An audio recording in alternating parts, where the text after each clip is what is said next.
It was really rough, and you know we're over here, and unfortunately you don't get to pick the weather, and we said we're going to go fishing because that's why we're here. Yeah, we're not the only boats here that are winded in. There's a couple other boats just like ours, and we all got together the evening before and said, hey, why don't you try this? I've gotta get my motor's emotion. I've got a fire as big as the ocean. I know it's just a crazy notion. I'm going into the blue. Motor's in motion. I've got a fire as big as the ocean. It's some crazy notion. I'm going into the blue.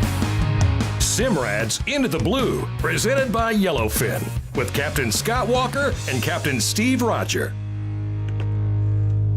All right, Scott, what's the plan? Well, it's still blowing. Talk around the bar last night. Seems like if we run the lee, we might be able to troll up some groupers. Borrowed some lures, deep divers, 35-footers. All right. I'm taking our wind-ons off and putting on some long leaders of just fluoro.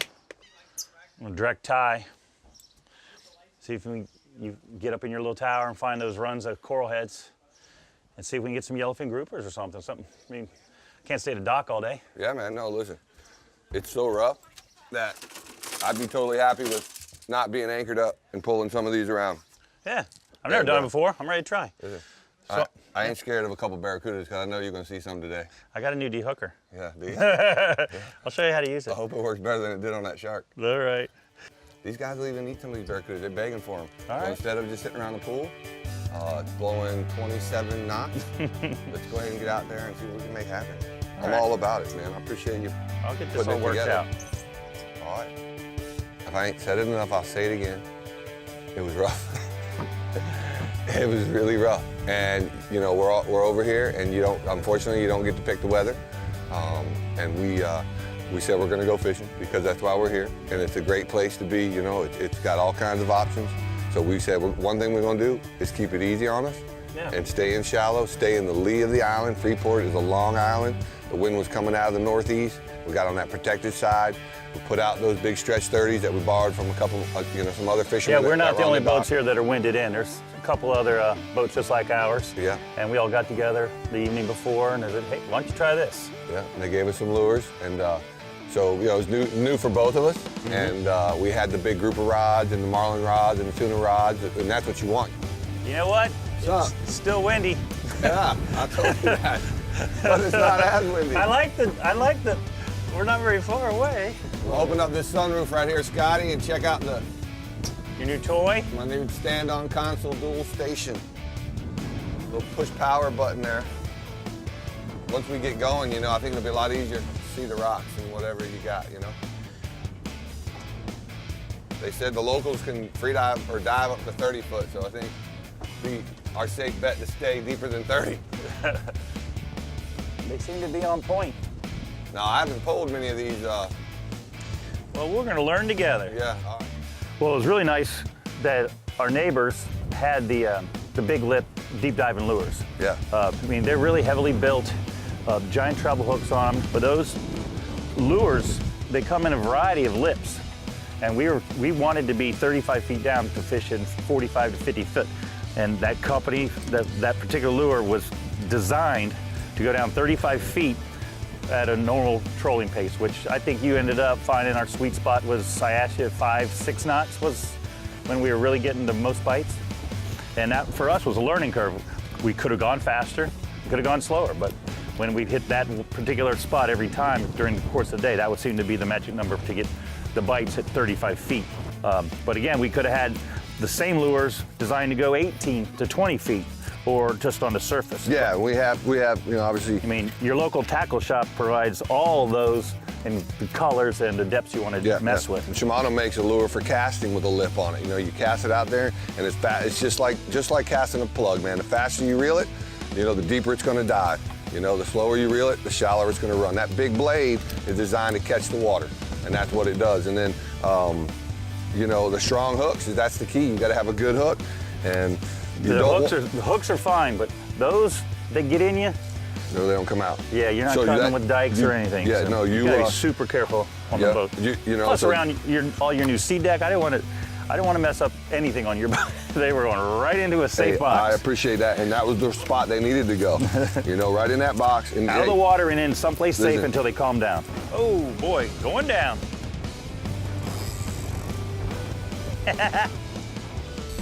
What do you think the proper speed is there, Scotty? Slow, or about right here? I like this.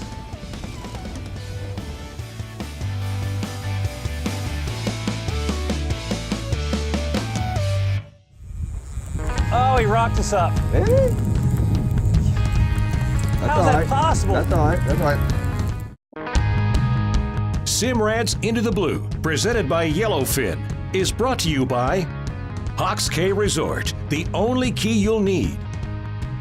Bubba Blade, the ultimate sportsman's knife. Yeti, built for the wild. Shimano. Yellowfin, only in a Yellowfin. And by Key West, Spear One Charters. And by Sea Deck.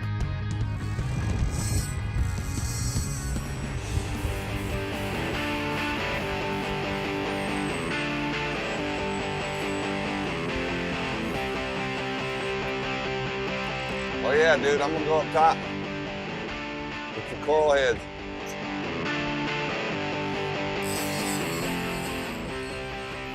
Yeah, keep going. Got him, baby. He's mad. He's away from the ledge, bro. Yep, we're in the sand. Keep coming. That's what we're I'm gonna talking bring that about. other one in, you think, or you good? I would bring it in, unless we're going out. This was the shallow one. That's the long one. Dude, that might be the real Oh, it's him, baby. God, he got a rock on me. Oh, he rocked us up. deal. How's that possible? That's all right. That's all right. I need to get by. I need to back up. I need to reel that other one in. Can't be but one little rock there. Someone. I'll get it. Let's get right on top of him. He's out. Still going back down to the bottom again. Easy with him. It's all right. We're on the rocks again.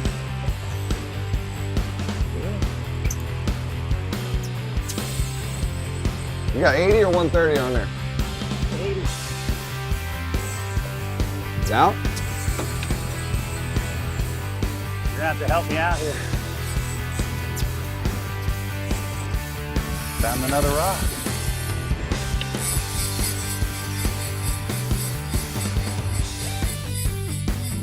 You're 20 pounder. Damn hurting on you. He's in the rocks.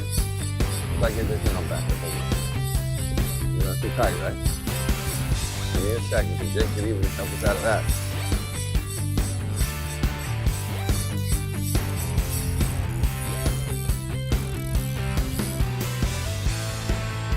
How come we go see? Well, there's one little rock out there, then he finds three in a row. Found the reef. Water's warm. One rock, there it is. Got him? Yep. Steve's out. All right, dude. He must have been a sea fan. Leader's up. A long grouper. A long, big grouper. It's not a barracuda. Oh boy.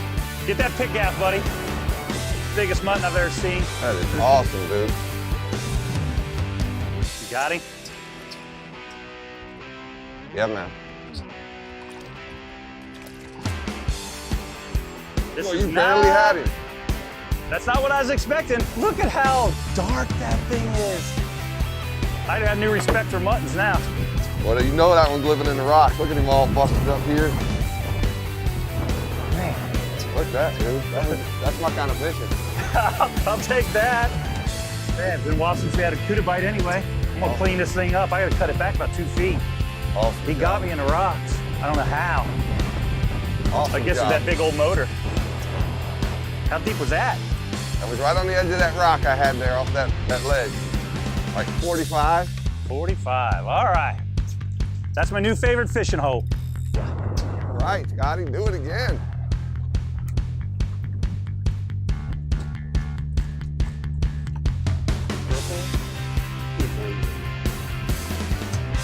All right, new leader on this one. If I'm gonna be getting into a grouper, I'm gonna have even more drag than I thought was a lot of drag. When you're in shallow water, it seems like those fish got more juice.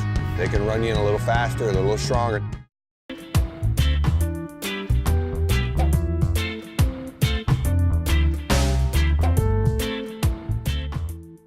The thing I love about scales is it's good for the planet. They're made from 100% recycled plastic bottles. That's awesome, man. And then another thing is it's great for the Keys. A portion of their profits goes to Key Strong, which is all about hurricane recovery. And it's great for fishermen too.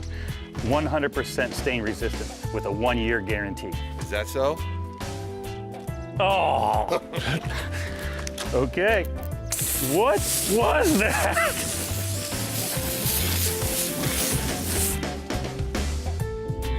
Can't beat that.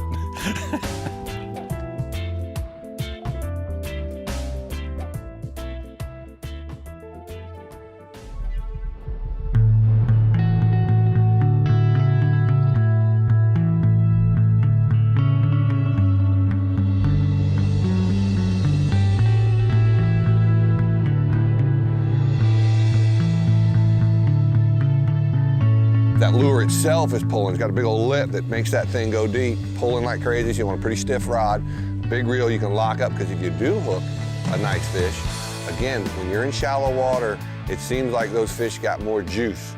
They can run you in a little faster, they're a little stronger. In that deep water, they're kind of confused a little bit, and the next thing you know, they're like too high and they can't get down. Whereas that shallow, they can make some moves, man, like a Freight train. like a linebacker.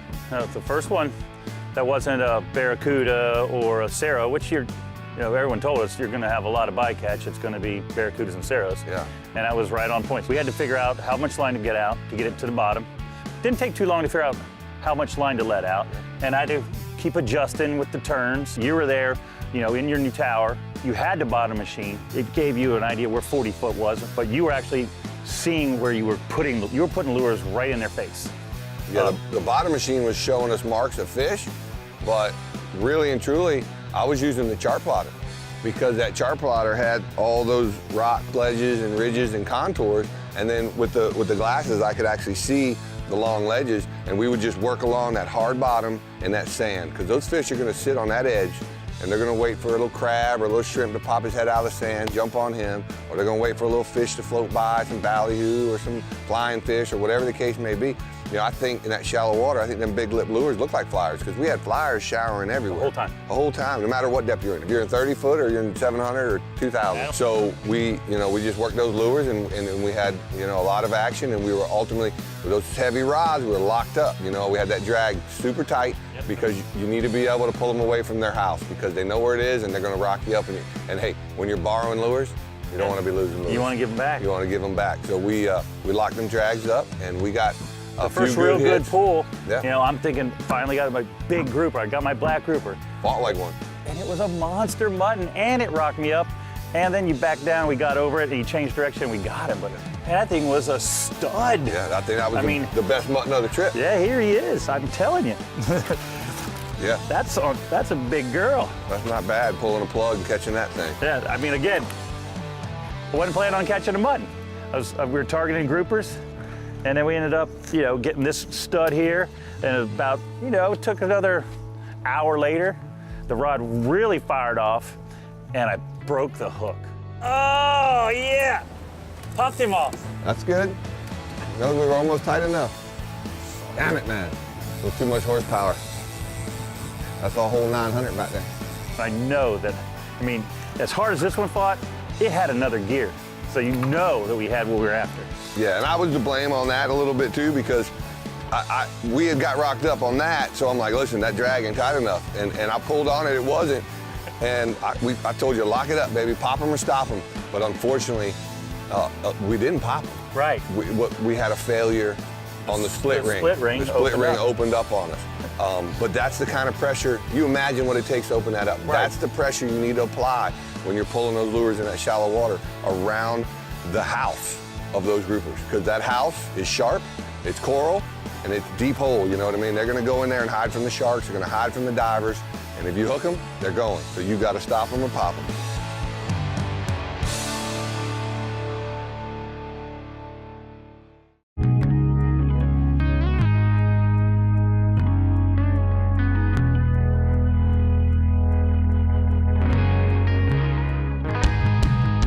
Simrad's Into the Blue, presented by Yellowfin, has been brought to you in part by Simrad, go with confidence.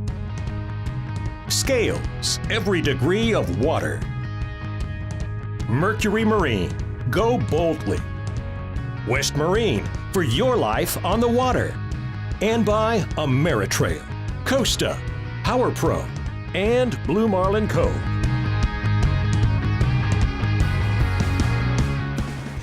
Scott, with this new NSS Evo 3, and with the chart we got in here, man, you can see the contours of the bottom. So what I've been doing is just going right along the edge of the hard bottom and running these lures, you know, so they're just right there where those critters are gonna hang out, you know, where the bait fish is, you know, where the big crevices in the rocks where the snapper and grouper like to hide. But you can look on the chart and you can actually see the contours. Yeah, while we were trolling and you were, you know, you were watching what we were doing, but you're also watching your bottom machine. And you said, Scotty, look at this. I'd spin around, and if we got over 50 feet, sometimes to 70 to 100 real quick, the marks are pretty cool. I mean, like, we got to investigate. We always have another option. We played around in the lead, trolled for the groupers. We didn't get the grouper we're after. We had the bite. But, you know, we still wanted to catch a few more fish. And, you know, what's our option, Steve? And he goes, you know what? I marked some really good stuff in the last couple hours. Let's go drop our anchor and check it out.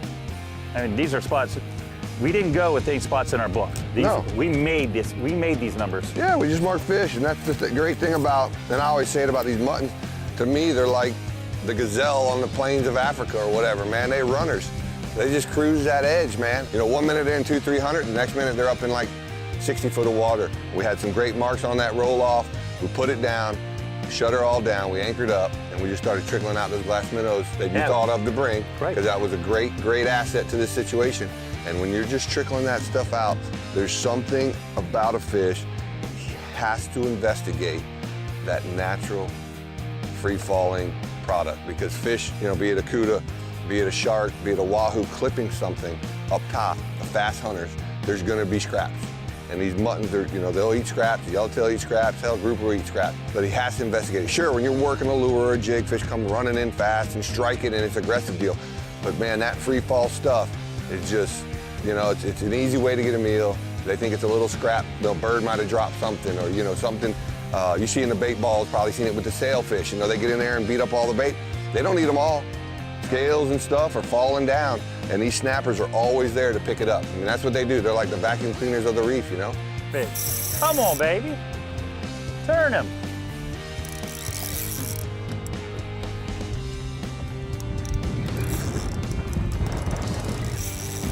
Where's he going? They rock me up. Just rock me up.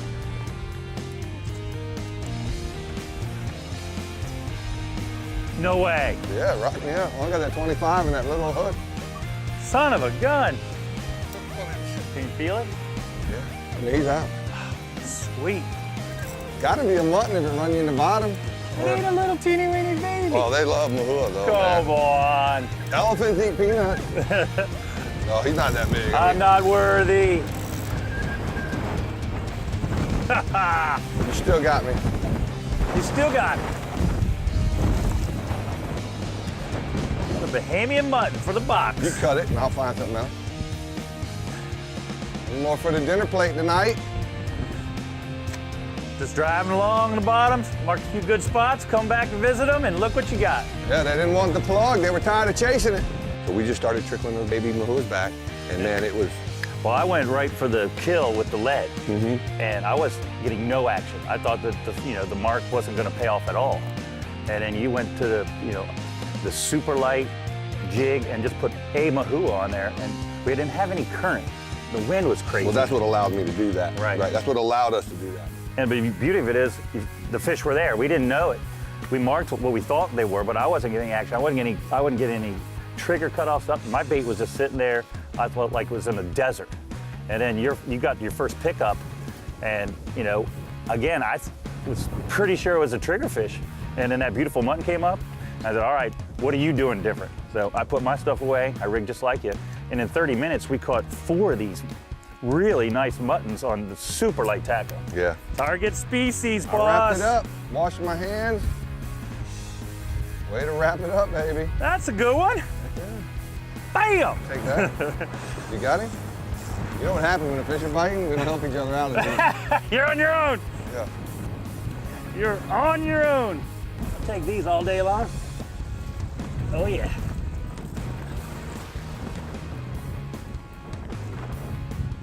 Nice one, bro. That's a nice fish on that light tackle in 60 foot of water. Just making that little move back, like you said. Got us right where we needed to be. All right, well, let's get out of here, bro. We got plenty of fish. Hey man, you figured it out, and we It's blowing made 30. it happen.